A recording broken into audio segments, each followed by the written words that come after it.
Hello and welcome to today's POP webinar on profiling GPU applications with Nsight Systems. You will hear from two people from NVIDIA today. First of all, Mojgan Kabiri-Chime will deliver the presentation, and then Holly Wilpert will answer your questions.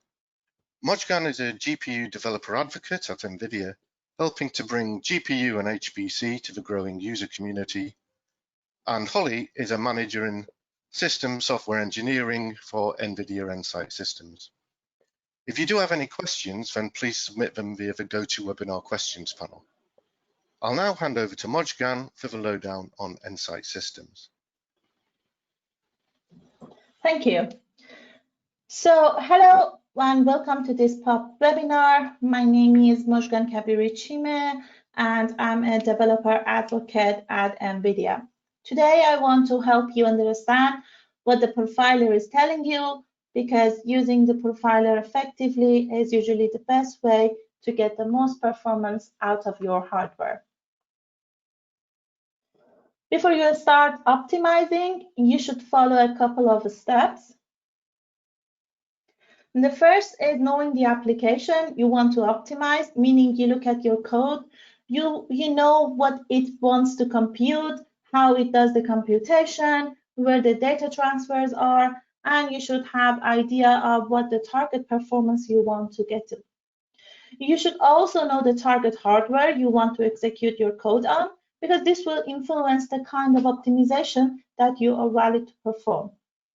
You also need to know your tools, and this is where the profiler comes in, and you need to know when it is appropriate to use each tool. Last, you need to know your process. And this is what we are trying to walk through as an example here during this talk, because performance optimization is a constant learning process. And once you have the knowledge, you will apply it to your application. So the outline of today's talk is as follows. So I will give an overview of the tools, and then I will show you a demo of Nsight Systems. We look at an example application together, which was previously ported to the GPU, and we check out the before and after of one optimization step together. So to start with, we moved away from NVProf to NVIDIA Nsight family. I suggest you look at the blog post at the bottom of this slide to read all about it. Profiling is the first step in optimizing and tuning your application. Profiling an application would help us understand where most of the execution time is spent. You will gain an understanding of its performance characteristics and can easily identify part of the code that present opportunities for improvement. Finding hotspots and bottlenecks in your application can help you decide where to focus your optimization efforts. NVIDIA offers Nsight tools, Nsight Systems, Compute, and Graphics, a collection of applications which enable developers to debug, profile the performance of CUDA, OpenACC, or OpenMP applications. This is a programming model we suggest you to use when optimizing your code now. So you start with Nsight Systems to get a system-level overview of the workload and eliminate any system-level bottlenecks, such as unnecessary thread synchronization or data movement, and you improve the system-level parallelism of your algorithm. Once you have done that, then you proceed to Nsight Compute or Nsight Graphics to optimize the most significant CUDA kernels or graphic workloads. And then you come back to Nsight Systems again to ensure that you remain focused on the largest bottleneck. Otherwise, the bottleneck may have shifted and your kernel-level optimization may not achieve as high of an improvement as you expected. So this is a screenshot of profiler output opened in Nsight Systems. It may look a little bit overwhelming, but I'm going to do a demo shortly and we can briefly have a look at each part. So this is the, I actually profiled this application prior to this talk, and I opened it in Nsight System. The version I installed on my machine is 2020.31. So you can see that all of these are actually small, tiny. You may not be able to see what it is, but I'm going to actually use a magnifier so we can, I'm going to actually make it look larger a little bit, and then I explain what it is. So once you open the report in the Nsight system, by default, it opens up into the timeline view, and you can actually switch to other views as well. We have the analysis summary on the top. If I click on that, you can see when the data was collected, information about the host. We can, for example, see here that the host computer was a DigX machine, the size of the report. We can also see, for example, information like the command line interface. I mean, that was used, for example, I use this command that I'm highlighting now to profile this application. You can see the operating system. It was like Ubuntu 18.4, and these are like other information here that you can check out. We have another view called diagnostic summary, the third one from the top. On the diagnostic summary, you can see if there were any errors during the collection. For example, you may get a warning here if you have not set a flag to enable kernel sampling. We have another view, for example, files. Mine is actually empty, but it shows list of files that was generated during the sampling and collection. But mine didn't actually collect anything, so that is why that is empty. I'm going back to the timeline view. As I said, once you open the report with Nsight system, by default, it will open up into this timeline view. So it has multiple rows. As you can see, we have CPU row, we have thread row, we have the CUDA row. So I'm going to actually go into explain each of them briefly for you. The first one is the CPU row. I'm going to actually expand this. So we have here, we can see with the CPU row here, we can see those CPUs that were active during the run. If they are all black, it means that they've been active. I'm going to actually use the magnifier here a bit. So those that are black, it means that they were active. Those that are, and you can see the, for example, activity on each of them. And you can see how many CPUs you actually took advantage of. Mine here, if I want to count it, 1, 2, 3, 1, 2, 3, 4, 5, 6, 7, 8. I have like 8 of them that I took advantage of. So moving on to the next part, which is threads. So here, what the thread row is trying to tell us is, as you can see here, it's going to actually tell us how frequently the thread was resident on the CPU and actively getting things done. Each CPU has a designated color, and I'm going to actually just quickly switch to another report to just show you what I mean by each CPU has a designated color. This is another report. I'm going to zoom in so you see here, you can see that in this report, I have different colors. If I hover my mouse over it, it says CPU 31.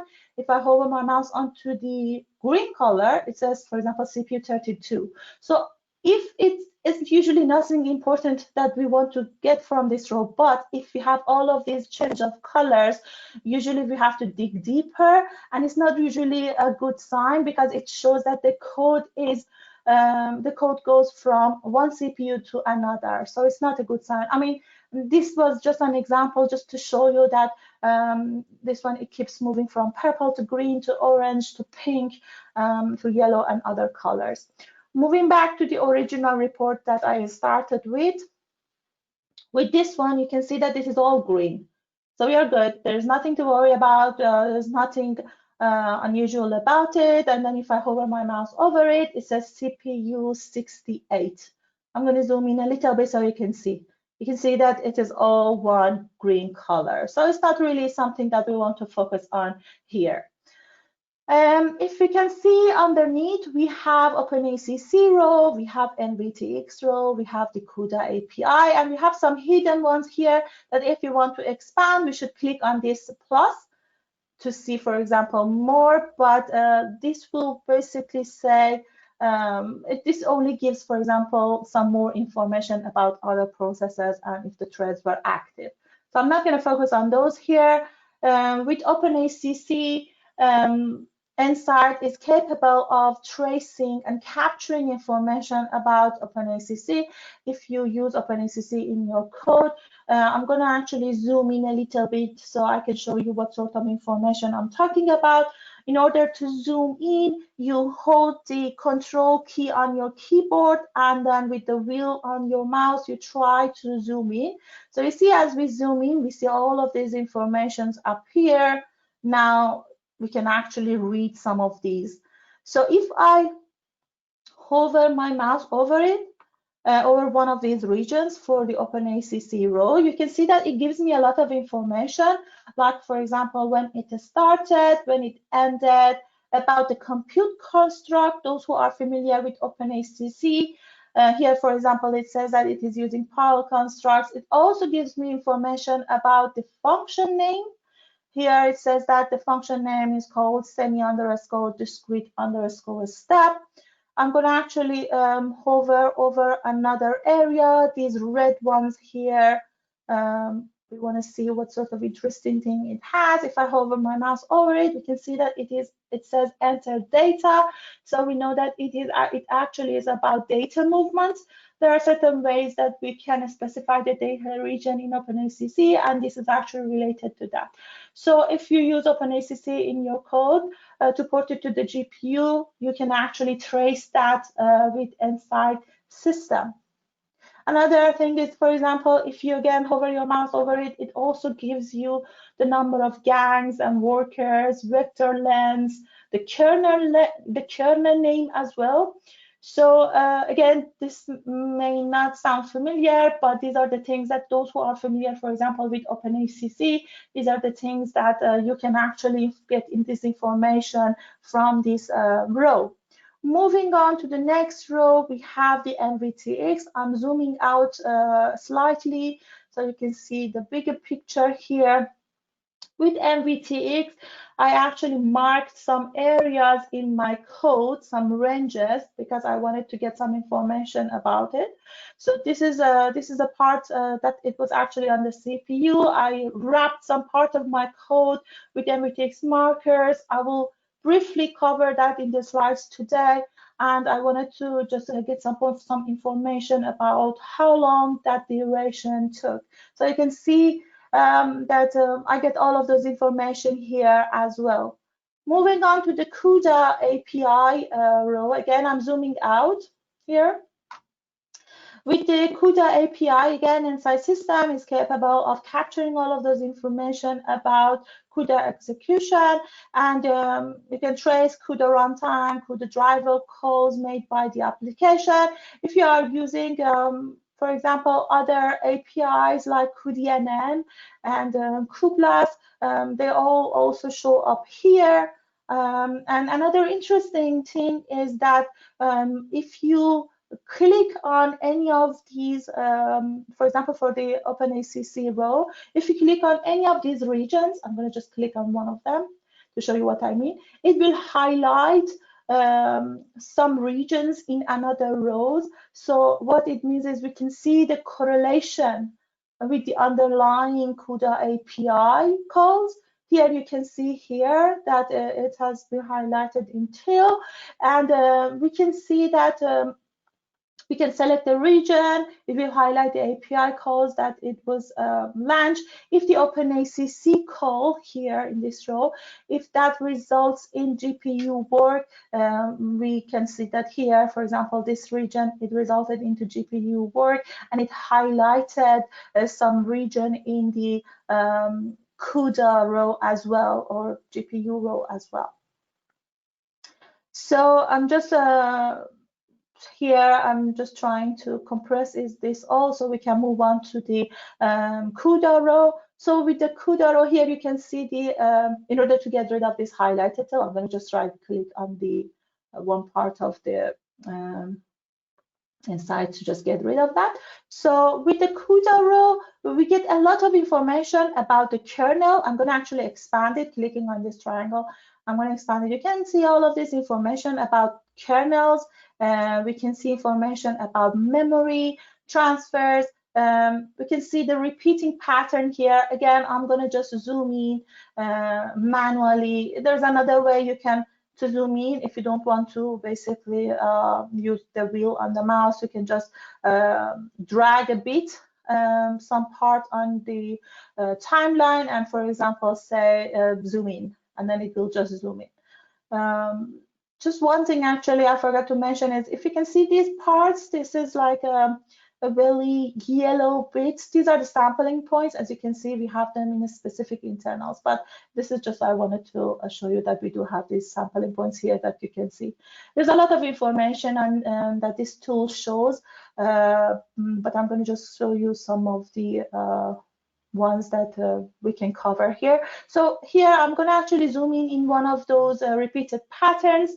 You can see that these blue ones are the kernel launches, and the ones here that are in the purple and green color are the memory transfers. One of them is host to device. If I hover my mouse over it, you can see that it says CUDA memory operations in progress, transfer host to device. And then if I do the same for the purple one, it says that it transfers device to host. Another interesting thing is, for example, what I can do is I can just, in the row of the memory row, I can just right click and then click on show in events view, and it will all show at the bottom of the page. If you can see, I'm going to just drag this up so you can see all of this information. The font may be a little bit small, but then you can see all of these transfer of host to device and device to host with some information about migration cost, for example, if it was prefetch, if it was coherence, the throughput, the stream ID, when it started, when it ended, and all of that information you can get from here. Moving on to the kernel row. So if I expand the kernel row, what you can see is the list of all these kernels. What you really want is you start from the one that is on the top. It means that you have to actually focus on that one. First, you just have a look if you find anything interesting here. For example, something interesting here for me is all of these data transfers. So what I want to do is basically to reduce this data transfer that is happening between the kernel launches, because as you can see, I'm just zooming out, we see the repeated pattern. What I want to do is to just get rid of them or reduce them, because this is not, it's not good. So another thing is, for example, I'm going to start focusing on the first kernel. I can just go put my mouse over it, hover my mouse over it, and then it will show some information about the grid size. Those who are familiar with CUDA concepts, block size. We can get some information about occupancy. We can get a lot of information when it started, the stream ID, when it ended, and all of those information. Again, you can right click on any of this and then you say show in the event view, and then you can check them out at the bottom, and then you can just explore each of them one by one. I'm just click on them quickly to just show you what they show. So it shows the latency, correlation ID, stream ID, registers per thread, and all of those information that you can basically explore. So to recap a couple of things here, I'm going to actually compress these again. To recap, the CPU row helps locating CPU cores all the idle time. Each row shows how the processor's threads utilize the CPU core. The thread rows, they show the detailed view of each thread's activity, including OS runtime library usage if you want to trace them. CUDA API calls, MVTX time ranges, and events if you are actually integrated in the application. MPI, OpenACC, and all of those. But you have to specify them during when you profile the application. And then we have the CUDA row. So the CUDA workloads row, it displays the kernel and memory transfer activities. So I'm moving back to the slides now. So here are some screenshots from the timeline view close-up. So we saw some of these together with during the demo. So you can annotate your app with the NVTX API calls, and then the Nsight system will capture all those information. And as you can see, it basically plots all of those information here to visualize your algorithm. And here is an example of MPI trace. We saw the OpenACC one together. I really recommend you to have a look at the documentation for more information, because there is a lot to learn about this tool. And a good practice is to open a report inside the profiler and inspect everything closely. Here is a screenshot for correlation. You can click on the row and it will show up on the thread as I showed during the demo, but this is just a close-up view, so you can see all of this close-up. So here is, for example, in this screenshot, as you can see, if you look at those red boxes in the screenshot, the left box, the GPU is like idle, and the right one, it shows the sparse kernel launches. These are the things that you have to focus on and find the underlying reason. You really want to know why the GPU is idle, what it was doing during that time, for example. So these are some of the things that you have to investigate. And as I showed during the demo, you can just zoom in and get into all of those gaps and see all of those like things that happen between like kernel launches, memory transfers, and all that. So the target application we are using for this talk is a sample of a fluid simulation. And this mini weather code mimics the basic dynamics seen in the atmospheric weather and climate. So if you check out the GitHub source at the bottom of this slide, there are multiple implementations of this. But for this talk, I am only using the simplified version using OpenACC. This picture here shows how a narrow jet of fast and slightly cold wind is injected into a balanced natural atmosphere. Its simulation is solving a differential equation that represents how the flow of the atmosphere changes according to a small perturbation.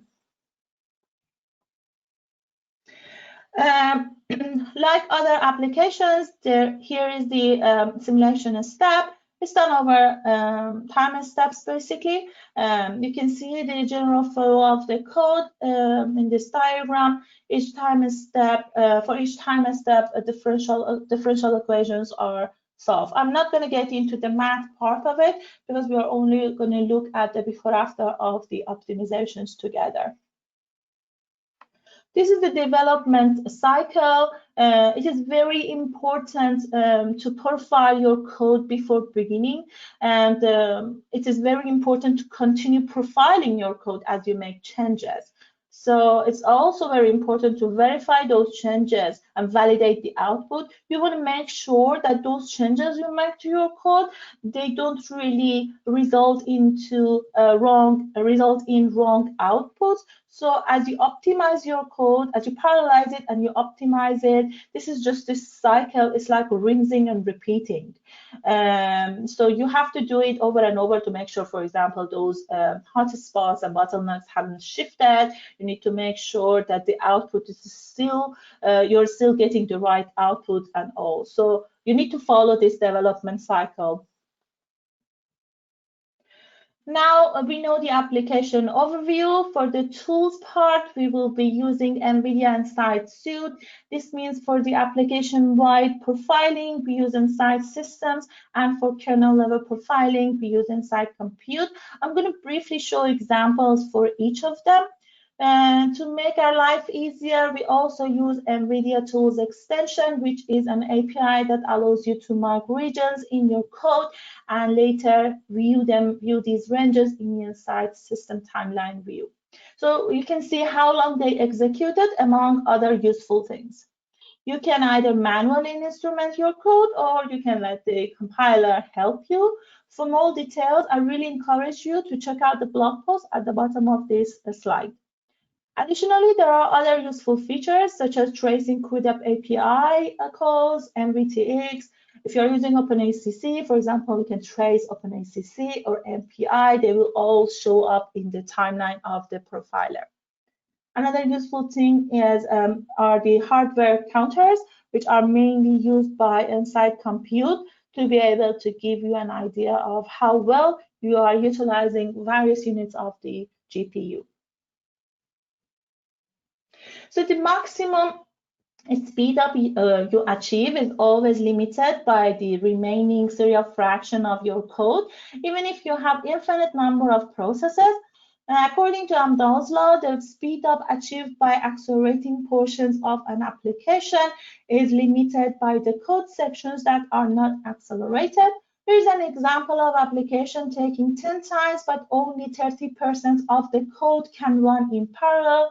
For single process, it takes 10 seconds, and as you increase the number of processes, the parallel section takes less time. But if you compare the overall speed up, you can see that it is still limited by the serial fraction, meaning the overall write time does not go below 7 seconds. Keep that in mind when choosing a region to parallelize. When you are planning an incremental parallelization strategy, after identifying those routines responsible for the bulk of the execution time, it's really important to know how the application can scale. So as I said earlier, the amount of performance an application achieves by running on a GPU really depends on the extent to which it can be parallelized. Code that cannot be sufficiently parallelized should run on the host unless doing so would result in excessive transfers between the host and the device. It's really important to understand the relation between the problem size and computational performance, as this can determine the amount of speed up and benefit you would get by parallelizing on the GPU. Here I am showing the sample command line to profile. To profile your application, you can either use graphical user interface or GUI, which is like GUI, or command line interface, or we call it CLI.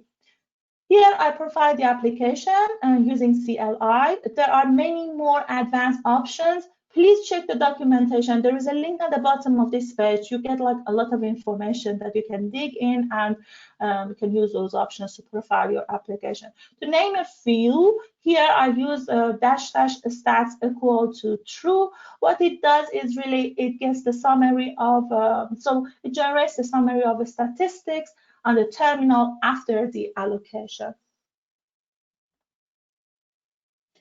So I profiled the code. Let's look at the timeline overview of the application in the Nsight GUI, which I opened and I put this screenshot on this slide. We saw some of these during the demo, but this is specific to this application. You can see at the top the wall clock time, and on the left-hand side, various rows, which I covered.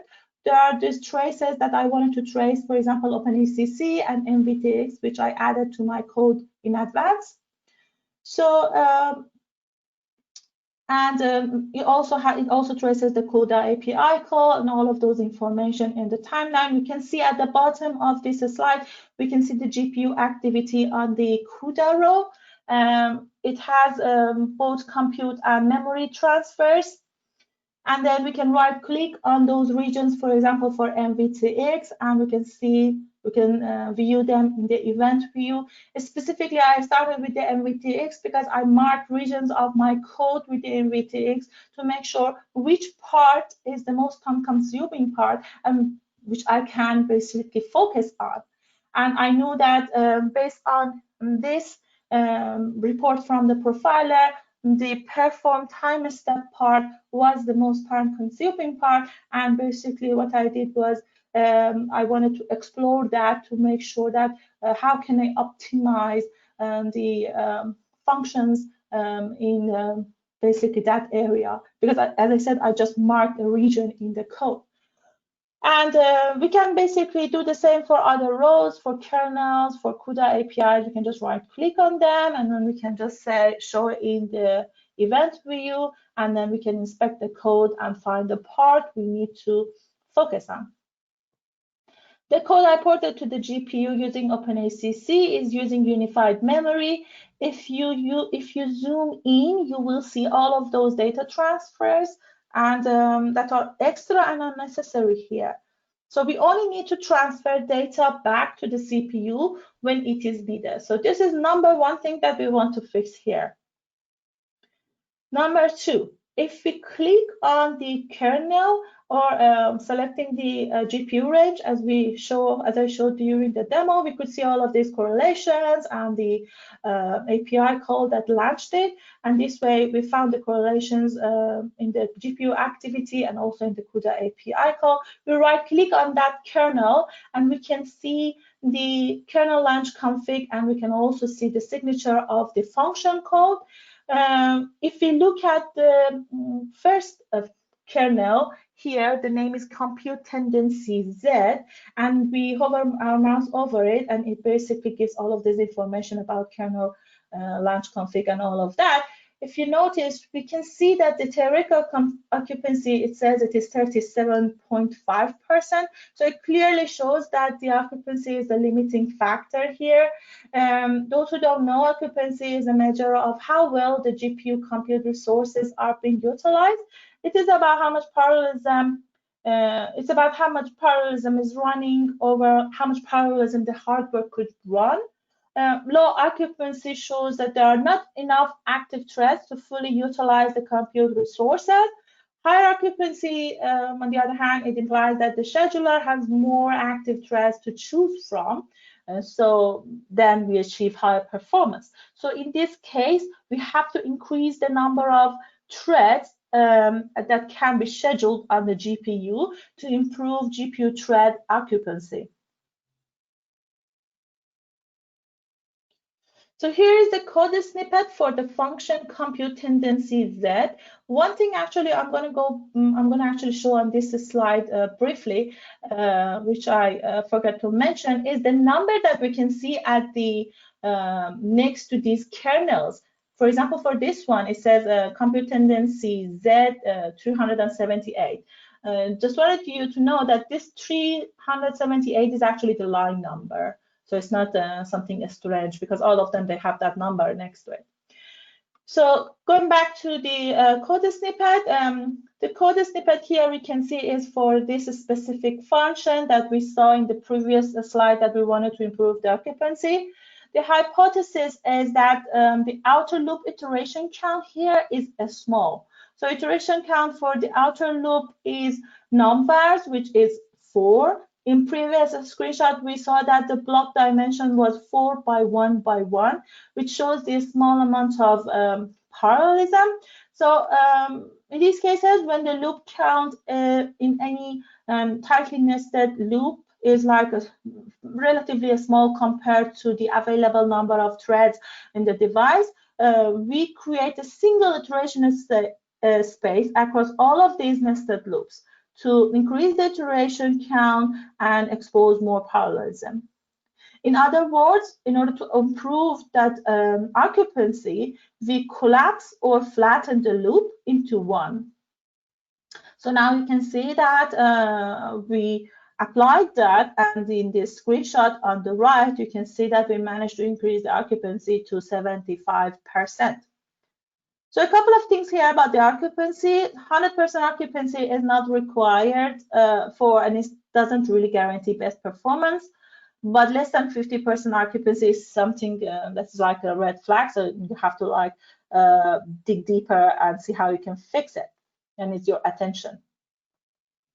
Another optimization that we wanted to do was, if you remember a couple of slides ago, when we saw that we had a lot of data transfers, we wanted to, because we use unified memory. So this time we decided to get rid of all of those unnecessary data transfers and explicitly define data regions and take control of data movements to reduce the extra memory transfers. And we were successful. So you can see that this is the optimized version. And you can see that I managed to get rid of all of those. And then now we have all of these transfers at the beginning of the kernel launch and then at the end. So we don't do anything in between. And this may not be the case for all the application. You may not be able to get rid of all of that data transfers for other applications, but this is just the case for this particular application. And you can see that at the bottom, at the bottom of the slide, I have the timings. The baseline was 116 seconds. And then with these two optimizations, I managed to bring it down to 900 milliseconds. So to recap, we annotated the code with NVTX. We identified optimization targets. We found the actual kernel launch. Now we want to look into kernel level optimization. Before we move on for kernel level analysis, it is really important to know the hardware features. So make sure that you know the hardware spec, the GPU. Make sure you know the amount of shared memory and all of those information beforehand. So as I mentioned earlier, Nsight Compute and Nsight Systems, each of them, they serve a different purpose in profiling and their functionalities are different. We first profile the GPU application, identify certain areas in the code where they don't behave as expected. Then we isolate those kernels and profile them with Nsight Compute. This is the profiler report you can see on this slide for the same application, but with different parameters, so we can inspect it a little bit. As you can see here, the initialization looks very expensive, and the GPU compute part of the problem is very small. So if you compare the red rectangle in the NVTX row marked as total with the red circle that shows the GPU activity, you can see this what I'm basically talking about the amount of GPU activity being very small relative to the initialization part. So let's take the most expensive kernel here, which is Compute Tendency X. This time it says about 81%. And then let's take a closer look at it with Nsight Compute and see what Nsight Compute recommends us. We already know the problem. We just want to double check that with Nsight Compute. So to make things easier, let's take one step back to the Nsight system, and you can right-click on the kernel, as you can see it on the screenshot on the top right, and it gives you the helpful command to analyze this kernel region with the Nsight Compute. So you can see here, I'm going to just go over a few of these options that I used for this command. For example, -S4 means that we skip 4 kernels, and -C1, it means that we want to record 1 invocation of the call. You don't have to worry about this. If you right click on that kernel, the Nsight system on Nsight system, and click on the analyze the selected kernel with NVIDIA Nsight Compute, it gives you that command. So you don't have to worry about how many kernels to skip and all that. Another thing actually I added was I used the option --set full, which means that I want to record all the metrics here. And we can do this interactively via GUI too. If you have a direct network connection to the machine you are profiling on.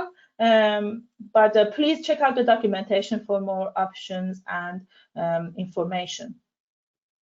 Here are screenshots of what you see when you open your report on the Nsight Compute. The Nsight Compute user interface consists of a header with general information, as well as controls to switch between report pages and also individual collected kernel launches, as you can see in this screenshot. It also uses these section sets to decide the amount of metrics to be collected. So by default, a relatively small number of metrics are collected, such as a speed of light, launch statistics, and occupancy analysis. But I used --set full to collect all the metrics and sections.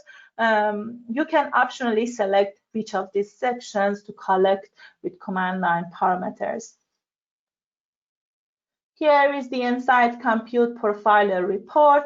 The top one is the CPU speed of light section. which records the achieved percentage of utilization with respect to the theoretical maximum.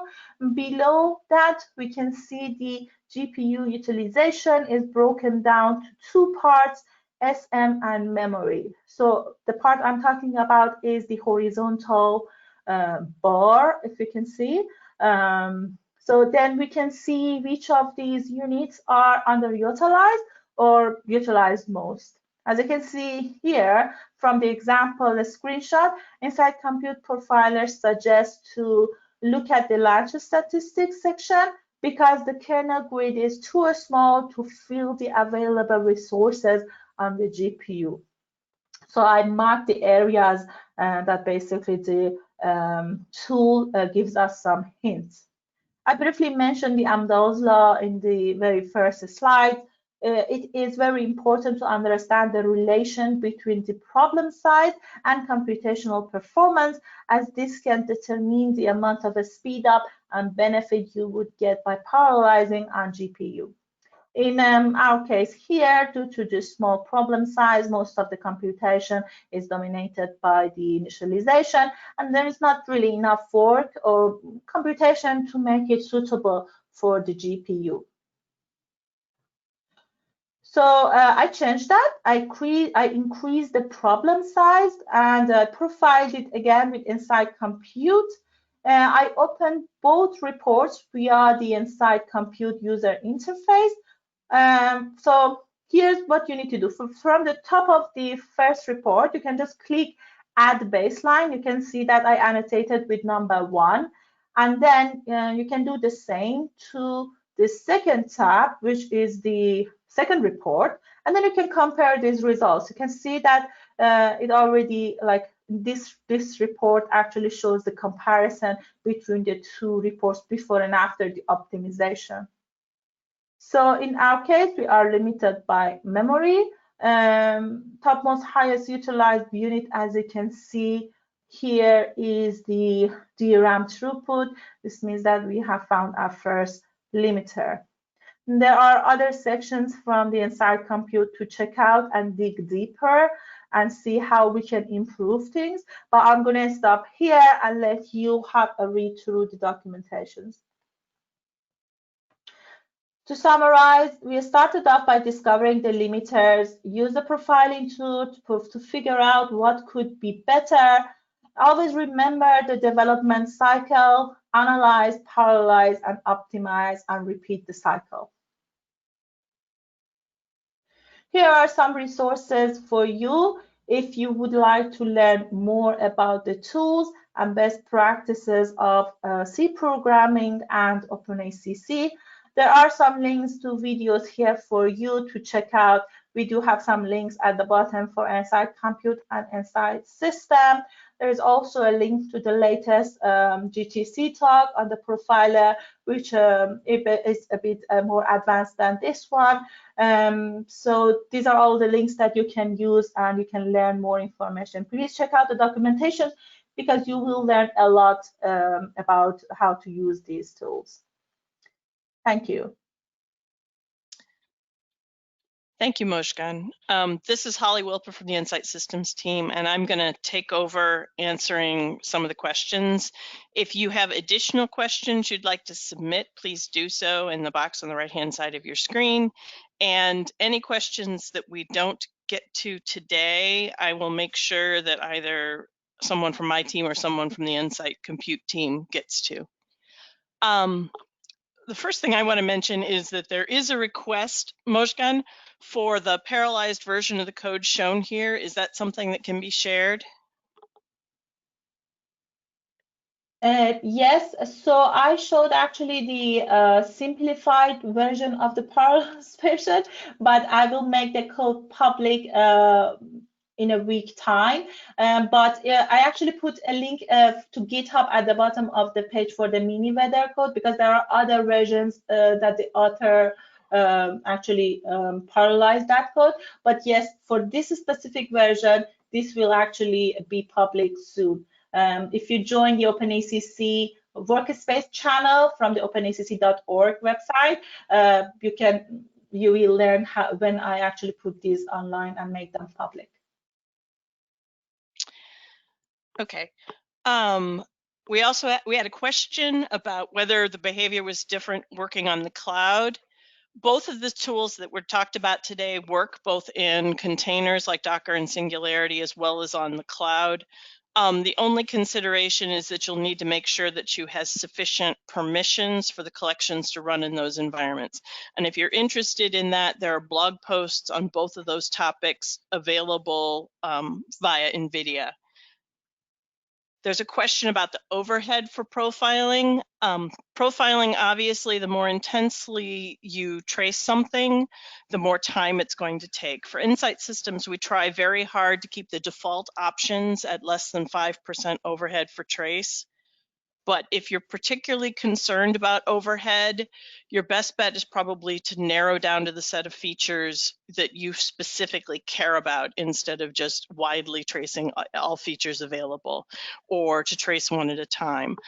Honestly, usually when we find that people have issues with overhead or the amount of time it's taking for a run, it's frequently because they're trying to analyze for too long a period of time. Most of the time, all you need to do is get a handful of iterations of running your kernels before you'll see all the information you need. So you might be better off having a duration or using something like CUDA range start stop or NVTX range start stop to control how much of your code is run.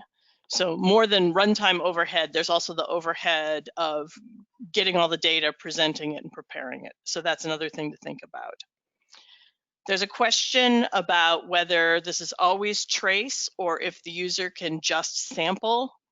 On the Nsight system side, yes, you can absolutely turn off trace and just sample. But right now, all we have is sampling on the CPU side. So you'll get the sampling information, you'll get the information about what thread was running at what time, but you won't get very much useful information about the GPU at this point at all just by turning on sampling.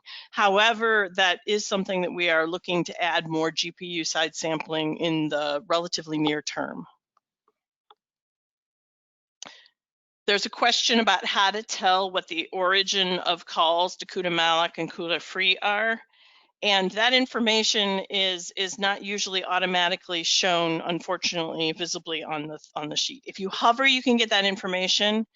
We also, pretty much all of the information that you can visualize in the timeline, you can also get via an SQLite database that we will generate. So if you export it to SQLite or you use the --stats command or profile stats command from the CLI, you can generate a SQLite database.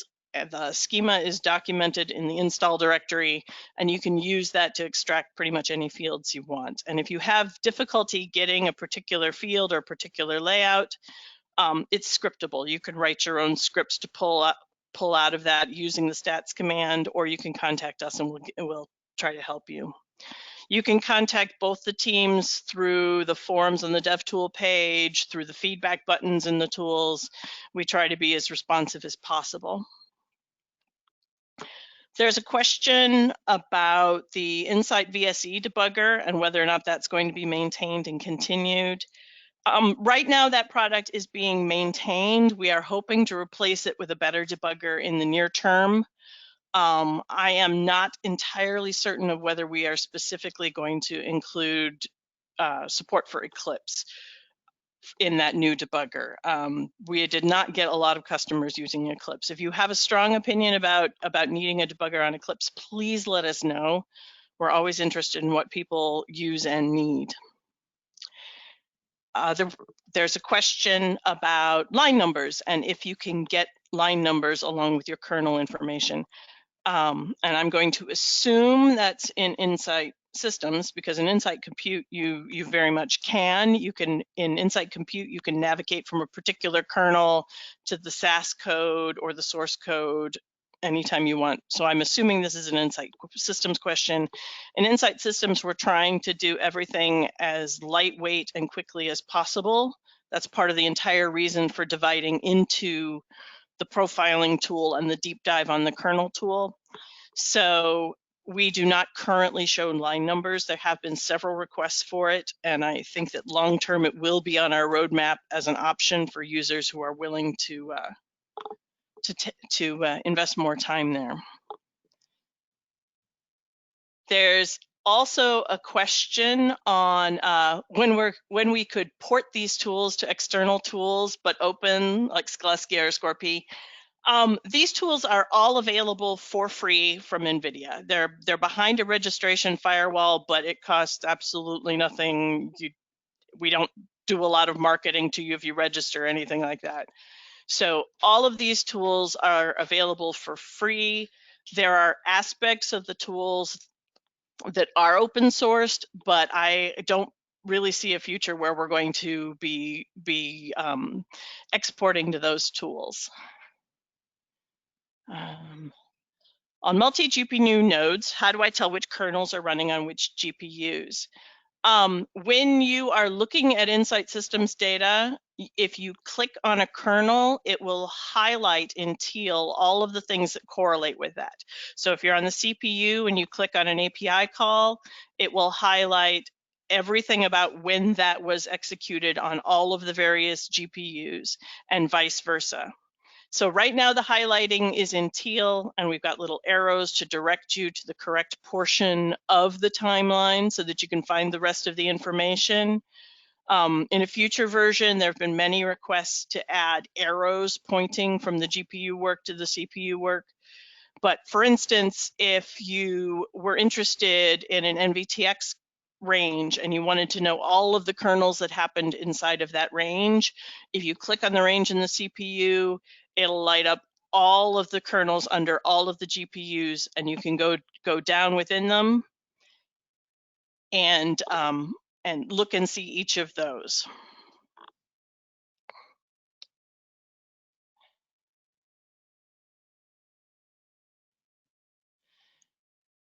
There's a question about interactively using Nsight Compute on a remote machine, because right now from inside Nsight Systems, it just shows you the command to run to print a basic summary. We are improving the integration. So as of the new version of Nsight Systems that shipped yesterday, we have a better integration with Nsight Compute than what was shown today.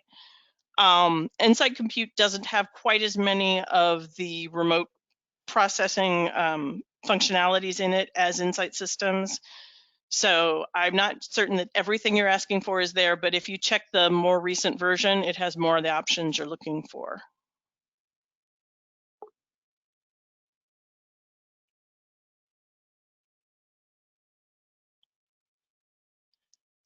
Sorry, I've now caught up with what I'd taken notes on, and I'm trying to read the questions really quickly.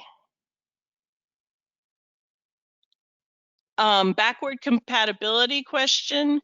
Nsight Systems will work on any GPU back to Pascal. Nsight Systems only goes back to Volta.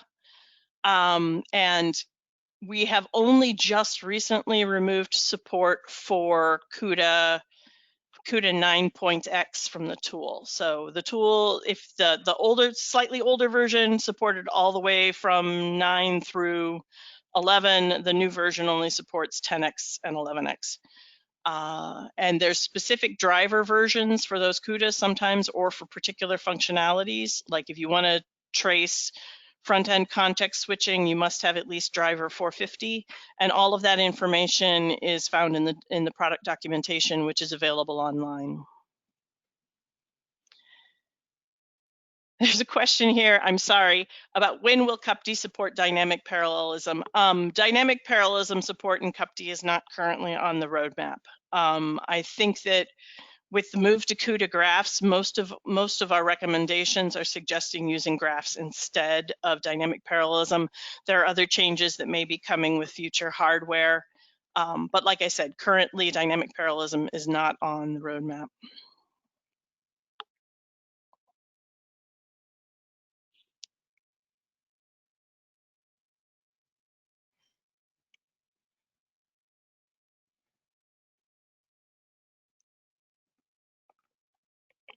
And I think that's about all that I can really answer very completely inside of this meeting.